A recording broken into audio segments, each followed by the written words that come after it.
seen the trend. Virginia jumping into redistricting, maybe Florida as well very soon. The trend really all began with Texas 10 months ago, redrawing state lines to favor Republicans, a very vocal demand of President Trump. Roughly 1 year later, there are some serious concerns among Republicans that those new lines in Texas might not work out like the president intended. CNN chief data analyst Harry Enten is here now with me to run the numbers for us. So just how much of the chance does the GOP have to hold on to those House seats since this redistricting happened in Texas? Yeah, talk about one of your all-time backfires potentially, because just take a look here. The chance that the GOP holds on to the House, you go back to the day that Texas redistricted, according to the Kalshi prediction market, it was a 33% chance. You come over to this side of the screen, well, that is way down. Hello, down we go. We're talking about just a 14% chance now that the GOP, in fact, holds on to the House of Representatives. So despite starting the fire back in Texas all those months ago, it feels so long ago because the Republican chances of holding on to the House have absolutely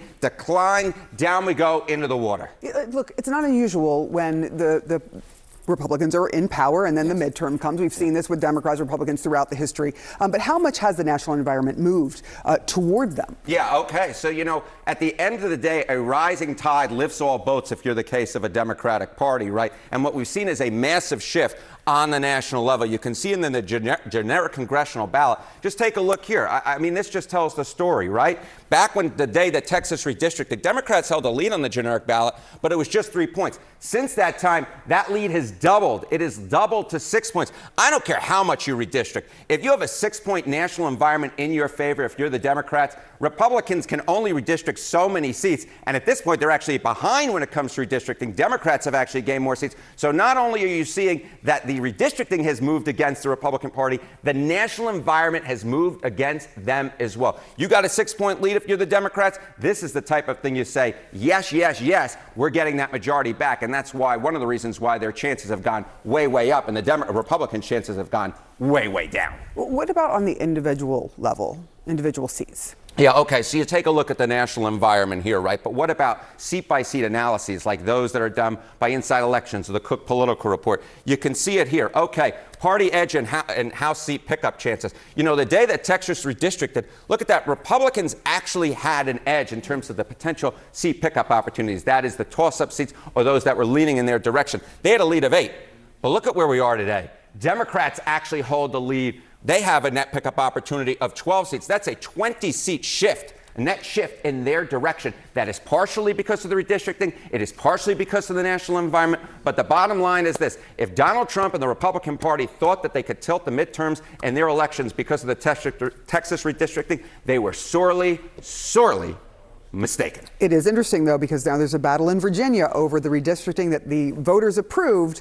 A judge has halted that for now, so we will have to be watching this. We will see, but I will say that if 4 seats is what ultimately determines the House of Representatives, then Democrats have definitely wasted a big opportunity. At this point, I think that the majority would be able to withstand that. Republicans now view Florida as their last chance to regain an edge in the redistricting wars President Trump set in motion last summer. Now, if you look at the states that have acted so far, Democrats could end up with a 1-seat advantage. Now Democrats are warning that a Florida gerrymander could actually backfire on them and put GOP incumbents in danger. Here's how Governor DeSantis responds to that. This guy Jeffries popping off in Washington about Florida. He wants to be Speaker of the House. I will pay for you to come down to Florida and campaign. I'll put you up in the Florida governor's mansion. We'll take you fishing. We'll do all this stuff. There's nothing that could be better for Republicans in Florida than to see Jeffries, Hakeem Jeffries, everywhere around this state. Here's Jeffries this morning. A big victory in Virginia, and we're going to keep the pressure on them in Florida. The Trump Republican gerrymandering scheme has failed. Why? Everyone has a plan until they get punched in the mouth. Okay, that's a quote that John Berman is going to give you the genesis to right now. But I do want to start with you, John, and just put up on the screen some of what we're talking about, because it's a lot of maps, a lot of numbers, a lot of seats that could potentially move around. Let's just start with Florida, where it is right now. Democrats have 8 House seats in Florida. Republicans have 20 of them. And if you kind of look at that up against the bigger picture of the map and redistricting efforts from coast to coast, this is the mid-decade redistricting efforts started by President Trump. This is if Florida actually happens.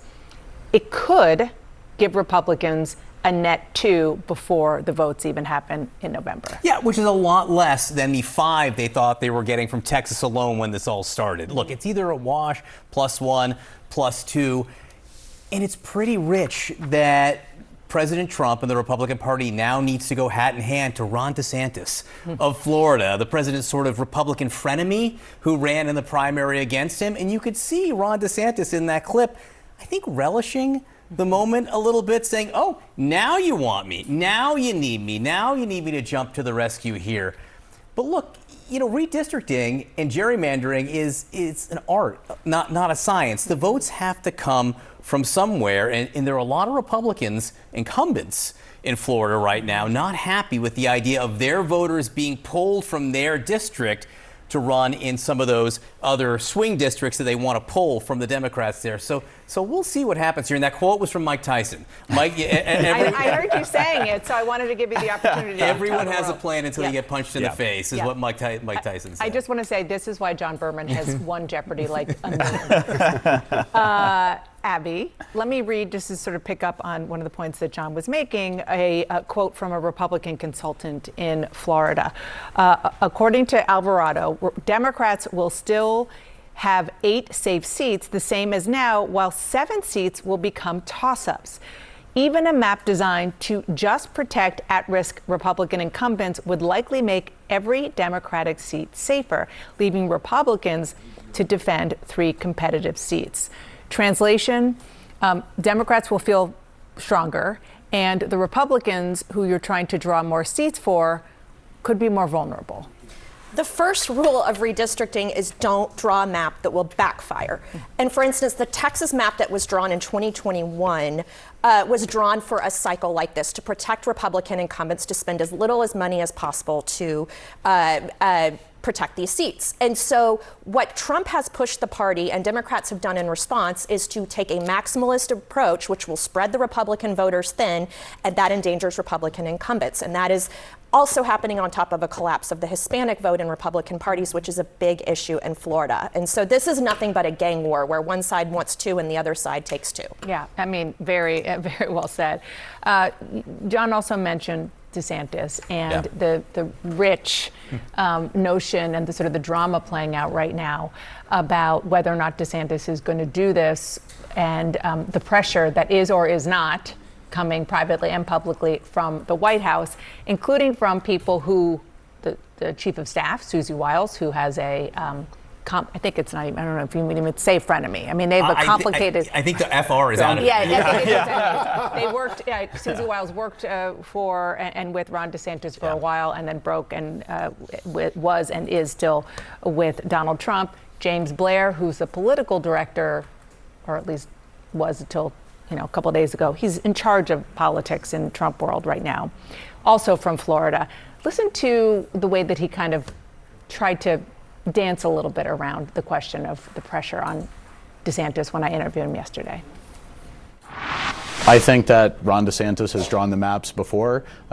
If he chooses to go forward, he will draw them in a way that is compliant with the law, and we'll see what happens. That was a definitive non-answer. It's the best answer I got. How come? Again, I just think that I would not want to presume what the governor is going to do. I don't talk to the governor. Yeah, I mean, look, one thing that strikes me too is that is where the Trump administration and Trump officials in Trump world decides that they don't want to impose their will. I mean, just the fact that it was a non-answer is super, super telling. But also, look, I think even both sides are lost in the sauce a little bit here of redistricting, because yes, it started in Texas. We've had the tit for tat back and forth. But when you look at even the Virginia margins, one thing that was super interesting was The yes vote was less than what Kamala Harris won the state by, and much less than what Governor Spanberger won the state by. Not to say that obviously they got the result they wanted, courts will work it out moving forward, but that appetite for pure politics, which redistricting and gerrymandering in a mid-10-year cycle clearly is, it's a war to this point, doesn't quite seem to have the appetite when prices are still going up because of the war, gas prices still going up with no sign of return.